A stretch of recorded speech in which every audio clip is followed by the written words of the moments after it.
Professor Pedro, de Engenharia de Materiais, é um curso também que já tinha uma formação comum com Engenharia Metalúrgica e Engenharia de Minas, mas você pode assim, falar um pouco o que diferencia o engenheiro de materiais dessas duas outras áreas, né? E o que diferencia entre essas engenharias, né? Sim. Primeiro, acho que é importante contextualizar a metalurgia, né? A gente está no estado de Minas Gerais. Então, o curso de Engenharia Metalúrgica ele tem uma história de mais de 50 anos aqui na UFMG, justamente porque era necessário que nós tivéssemos em Belo Horizonte um lugar onde pudesse ser fomentado o conhecimento sobre como transformar os minérios nas ligas metálicas. Então, o curso de metalurgia ele lida mais com a parte de transformação, processamento, como fazer para fazer o metal surgir a partir da matéria-prima que existe na natureza. É interessante notar que a metalurgia a gente pode associar, por exemplo, com o alquimista, né? Colocando na cultura pop como se fosse o Harry Potter. Então a gente tem ali uma poção onde a gente mistura ali alguns componentes químicos, aquece para conseguirmos ali no final ter um composto diferente. E onde entra materiais? O foco em materiais não é na transformação, mas no produto final. Quem é o engenheiro, engenheira de materiais, ele vai estar tentando ali fazer de todas as formas que o desempenho de um certo produto, seja ele um veículo, um fármaco, mesmo uma escultura, ela atinja o fim desejado.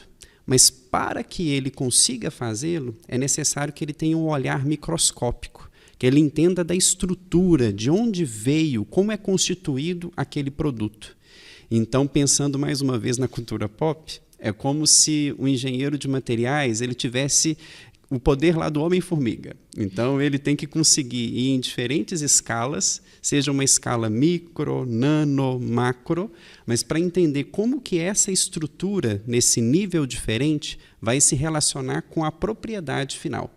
Então, o engenheiro metalurgista ele está ligado ao processo, como transformar a matéria-prima num produto semi-acabado, e o engenheiro de materiais ele está mais focado em relação a como dar aquele produto semi-acabado o desempenho necessário para diferentes aplicações.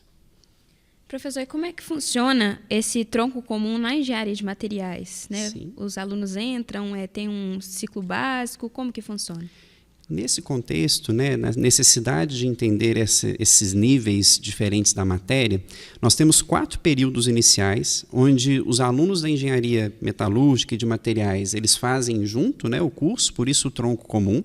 Neste momento ele ainda não optou em relação a qual curso de destino ele vai seguir. E tem matérias fundamentais das ciências básicas, como na área de matemática, física, química, diria que principalmente química, para conseguir entender essa questão das ligações e da relação da matéria com as propriedades. E também já há matérias introdutórias que vão caracterizar essas duas áreas, metalurgia e materiais. Temos matérias como introdução à metalurgia extrativa, ciência de materiais, termodinâmica dos sólidos, dentre outras, onde o estudante, até o 4º período, ele vai ter um contato inicial com as duas áreas. E aí, quando ele termina o 4º período, ele já vai ter, a partir desse contato e da vivência universitária, condições de escolher se ele vai focar mais em relação à diversidade de materiais e a sua caracterização na área de engenharia de materiais ou na parte de processamento de metais, que é o caso da metalurgia. Posso sim, Isadora. Na verdade, eu trouxe 3. Então, primeiro, aproveitando o comentário da professora Lília, uma das fundadoras do curso de Engenharia de Materiais, também uma ceramista, que ao se aposentar no último ano, ela agora está indo para essa seara. Só que quando ela trabalhava com cerâmicas, estando no curso, né, como antiga coordenadora e também na parte da pós-graduação, ela mexia muito com a parte de biomateriais. Então, ela utilizava materiais cerâmicos, por exemplo, como catalisadores, ou então até como implantes dentro do corpo humano. E nesse contexto, né, eu trouxe alguns elementos, dentre eles eu trouxe aqui um nanogel antisséptico, fabricado por uma das indústrias, né, do BHTEC, do nosso parque tecnológico. Esse nanogel ele contém nanopartículas de cobre. Essa mistura, né, em relação às nanopartículas de cobre, os outros compostos que formam aqui o nanogel, permitem, então, esse efeito antisséptico de forma não tóxica, não inflamável, dentre outras questões. Então, a gente vê que a parte de materiais, por exemplo, está inserida também em relação a estes biomateriais e aplicações mesmo fármacas, por exemplo, para conseguir melhorar essas propriedades, juntando diferentes características. Trouxe aqui também, até para a gente brincar, uma escultura feita utilizando uma impressora 3D. Então, na verdade, a gente tem aqui o Majin Buu. Você que está em casa talvez o conheça, né? Então, a gente tem aqui um bonequinho de um anime. Foi um aluno da graduação que o imprimiu em sua casa. E a gente tem ele sendo composto aqui de uma resina, no caso de um polímero, né? Que é uma das classes de materiais que também são estudadas no curso. Então, a gente está vendo esse avanço em relação à personalização de itens utilizando novas tecnologias, como no caso essa impressão 3D, que a gente coloca um nome diferente, manufatura aditiva, dentro do contexto de engenharia de materiais. E, finalmente, um outro material muito comum do nosso dia a dia, que é o celular. Não deixei ele aqui só para marcar passagem, não. É porque nós temos aqui, num celular como esse, a mistura de diferentes materiais, cada qual com uma característica que a gente precisa entender, controlar a propriedade para cumprir a função que desejamos. Desde a parte da capinha, no caso aqui um polímero também, vulgarmente um plástico, necessário aqui para proteger em relação a riscos, mas também ao impacto da queda. Nós temos cerâmicas, a gente tem o vidro, mas é um vidro muito especial que a gente tem aqui nessa tela, que tem propriedades elétricas interessantes que permitem que a gente tenha esse controle que a gente chama de touch, de conseguir clicar e ter funções diferentes, né? E nós temos aqui também a estrutura metálica, responsável aqui, então, pela resistência dessa peça, mas também os vários circuitos que estão aqui no interior do celular, também, muitos deles aqui, né, com materiais metálicos na sua composição. Então, a gente tem esses materiais que falam um pouquinho sobre a engenharia de materiais. Ela está em todos os lugares. A verdade, ela está nesse intuito de entender como que a gente aplica diferentes características dos materiais para fins diversos. No início, a gente tinha ali só metais, né? E aos poucos a gente vai incrementando o uso de materiais, no caso, pensando em tecnologia, com o advento de polímeros, materiais optoeletrônicos e, hoje em dia, muitos compostos à base de carbono, inclusive. Então, a gente está ampliando os horizontes e esses materiais mostrados aqui mostram que é uma área que tem também grande tecnologia dentro do contexto do Brasil. A gente está vendo um aço inoxidável. Olhando assim é difícil de falar, né? Mas para o engenheiro de materiais, uma das coisas importantes, como eu já disse, é relacionar a microestrutura com as suas propriedades. Começando da imagem central, a gente percebe que a gente tem várias áreas diferentes que parecem pequenos cristais. Nós chamamos esses pequenos cristais de grãos. Então, as ligas metálicas, elas são constituídas de grãos. Cada grão, nós temos os átomos ali dispostos com uma certa orientação. Quando a gente vê essa imagem do meio, adquirida no microscópio eletrônico, percebam que nós conseguimos ver algo com uma escala de 10 micrômetros. Então, estes grãos eles são pequenininhos, na ordem de micrômetros de dimensão. Só que nós vemos o tamanho relativo desses grãos. A gente não consegue distinguir quais são as fases constituintes, a composição química. Quando a gente vê a imagem que tem detalhes em verde e vermelho, nós já conseguimos separar o que nós chamamos de fases. Essa região verde, ela é de uma fase específica desse aço inoxidável, onde a gente vai ter os átomos dispostos com uma certa orientação, empacotados com uma certa orientação, e a fase em vermelho, uma fase distinta. Estas duas fases a gente chama de ferrita e austenita. O engenheiro de materiais, engenheiro metalurgista, ele escuta muito esses nomes ao longo do curso.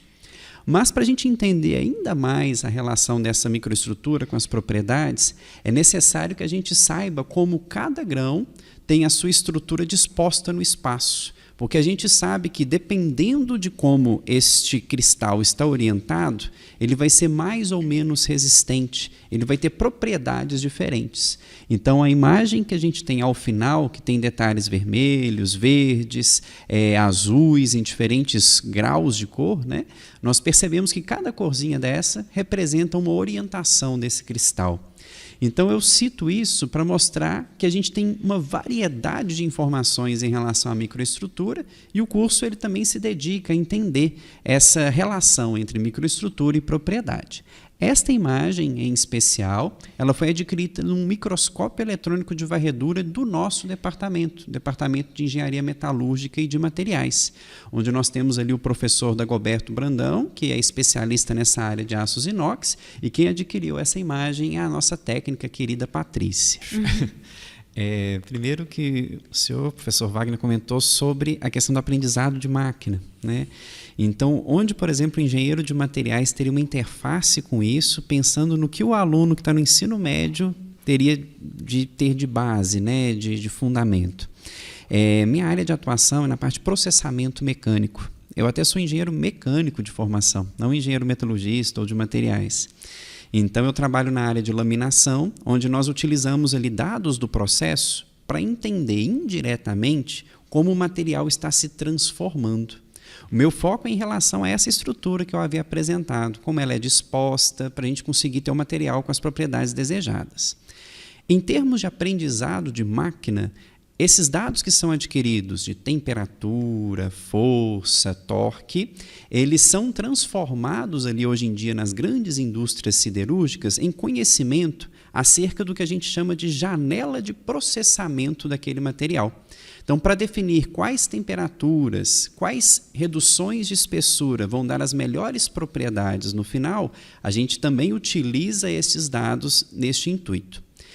O engenheiro de materiais nesse contexto, ele tem que saber, né, comunicar-se com essa interface, mas ele vai ser mais especialista, digamos, em relação ao que está acontecendo do ponto de vista químico e físico com o material. Então, se a gente tem um dado ali ao final de força, a força aumentou, é porque houve alguma modificação na estrutura. O que se modificou na estrutura para fazer com que a gente chegasse naquela propriedade final que a gente adquiriu? Então, em termos de fundamento, engenheiro de materiais, ele vai ter um fundamento bom em química, principalmente química dos sólidos, química de materiais, e também na parte de física, uma vez que a gente tem toda essa dinâmica envolvendo os equipamentos que estão fazendo esse processamento, cujas reações, forças, potência, torque vão permitir que isso aconteça. Então, tudo que a gente vê no ensino médio nesse sentido, a gente acaba traduzindo, mas eu diria que essas duas áreas principais, química de sólidos e física, são os fundamentos ali para essa área da engenharia. Claro, Isadora. Obrigada. Primeiro, sobre pesquisa, né? A área de materiais ela é muito relacionada a essa questão, uma vez que ela tem como especialidade essa caracterização. Então, a gente também tem interface com diferentes áreas, e aqui na UFMG nós temos centros de excelência em pesquisa, como o Centro de Microscopia, na parte de caracterização de materiais. A gente tem o CT Nano, na parte de desenvolvimento de nanotecnologias, né, de materiais. E no nosso departamento também temos diversos laboratórios na área de polímeros, cerâmicas, materiais metálicos, nanoestruturados, que sempre oferecem oportunidades para os estudantes em relação ao que nós chamamos de iniciação científica, que é algo característico do Brasil, onde o estudante de graduação, muitas vezes, né, consegue uma bolsa de estudos para conseguir iniciar-se ali na atividade de cientista. Então, ele aprende metodologia científica, ele exerce isso e, no final, ele consegue apresentar os resultados por meio de artigos, congressos. Então, nós temos isso no contexto também da engenharia de materiais. Pensando em pesquisa após a graduação, nós também temos grandes centros de pesquisa no Brasil que também acolhem esse tipo de engenheiro e engenheira.